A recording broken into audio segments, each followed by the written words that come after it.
Hello, everyone. Thanks for joining me today. I want to share a story that shook me to my core, a story about betrayal that shattered my world in ways I never imagined. My name is Jeremy, and one of the most painful things a man can endure is witnessing the person he loves with someone else. But it was worse than that. It wasn't just any stranger. It was my closest friend. And my wife allowed it to happen, right there in our own bedroom. They never saw what was coming next. This is how it all unfolded. I met Alicia about 3.5 years ago. It wasn't one of those chance encounters people talk about.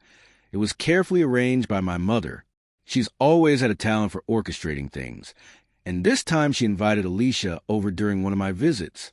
At first, I had no idea it was a setup. We just talked casually, like two strangers getting acquainted. But soon, the timing felt too perfect. My mom had deliberately introduced us, hoping I'd notice her. When I finally caught on, I laughed. You've got to appreciate the effort, right? Even knowing the plan, I decided to see where it might go. We exchanged numbers and stayed in touch. I work as a consultant for McKinsey, which means I'm frequently on the road, traveling from city to city for weeks at a time. Because of this, my past relationships never lasted long. It's tough to build anything solid when you're rarely home. But with Alicia, it felt different. Talking to her made me think maybe I was ready to settle down, to have someone waiting for me when I returned. When I told her about my hectic schedule, she smiled and said, "Your mom already told me all about it." That cracked me up even more. My mom had done her homework. But it was comforting to know Alicia understood what she was getting into. Things progressed quickly. Whenever I was home, I made sure to spend time with her. When I was away, we stayed connected, texting and sharing little parts of our day. After a few casual hangouts, our relationship grew serious. We went on proper dates, met families, and learned about each other. My mom was thrilled to see her plan working. She was proud and happy. We dated for about a year, and during that time, I realized I wanted to marry Alicia. I trusted her, especially since our families were connected in a way that made me believe she wouldn't jeopardize that bond. Alicia knew my job demanded a lot from me, but I promised I'd cut back on traveling soon. She understood. When I was home, I did my best to make it up to her. Gifts, dinners, letting her indulge in shopping. She often bragged to her friends about how spoiled she was. For those first 3 years, everything felt perfect. But after our 3rd anniversary, things began to shift.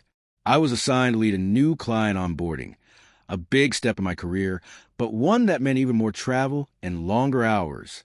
I felt torn, knowing Alicia and I weren't spending enough time together. I tried to compensate with gifts and little extras, telling myself it was temporary and soon I'd be around more. After a week on the road, I came home determined to be present. I wanted to fix the growing distance between us. At first, things seemed all right, but after 2 weeks, I noticed a change. Alicia seemed distant, almost bored when I was around, like I was more an annoyance than someone she wanted to be with. One night, during a small argument, she half joked, half seriously asked, "When are you traveling again?" I kind of miss having the place to myself. I laughed it off, thinking maybe she just enjoyed the quiet when I was gone. But now I realized that was a warning sign. One night, exhausted from working late on my laptop, I headed to our bedroom.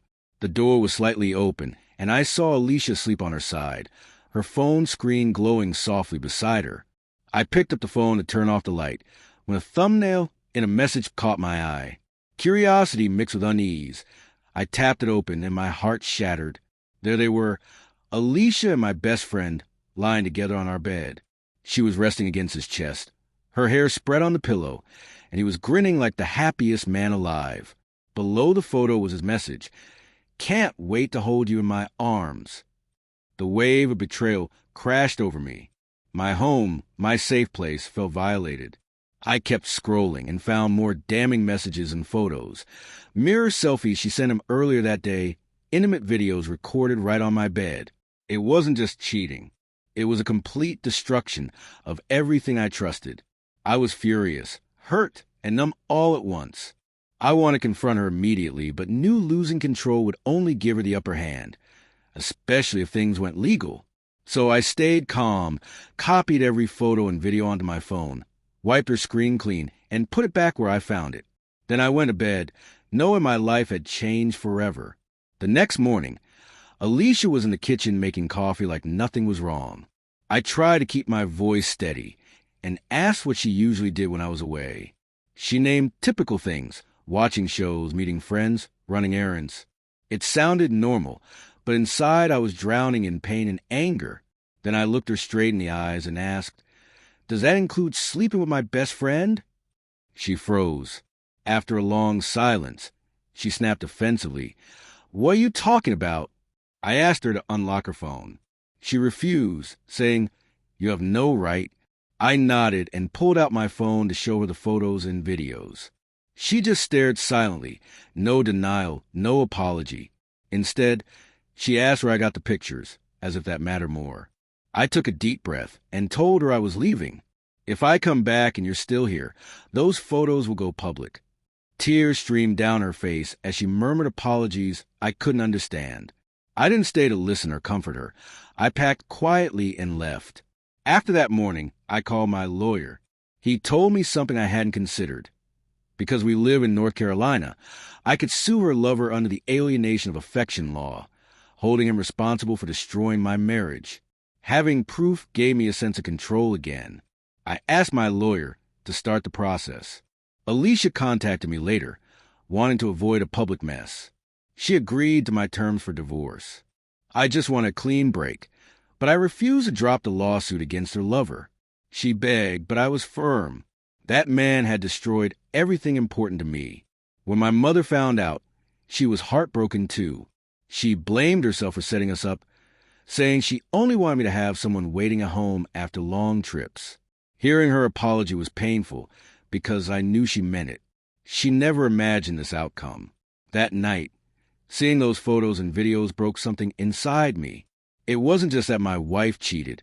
It was losing two people I trusted most. Worse was realizing how long they had been sneaking around, using my home and bed for betrayal. What used to be my safe place felt violated, tainted by their actions. Before I end, I want to share some lessons from this nightmare. Trust is the foundation of any relationship. You have to trust fully but also wisely. Blind trust can hurt deeply. Love can blind you to warning signs, but ignoring red flags only makes the eventual pain worse. And above all, trust your instincts. If something feels wrong, don't ignore it. Now I want to hear from you. If you were in my shoes and uncovered the truth like this, would you try to fix things or walk away? Let me know your thoughts. Thanks for listening.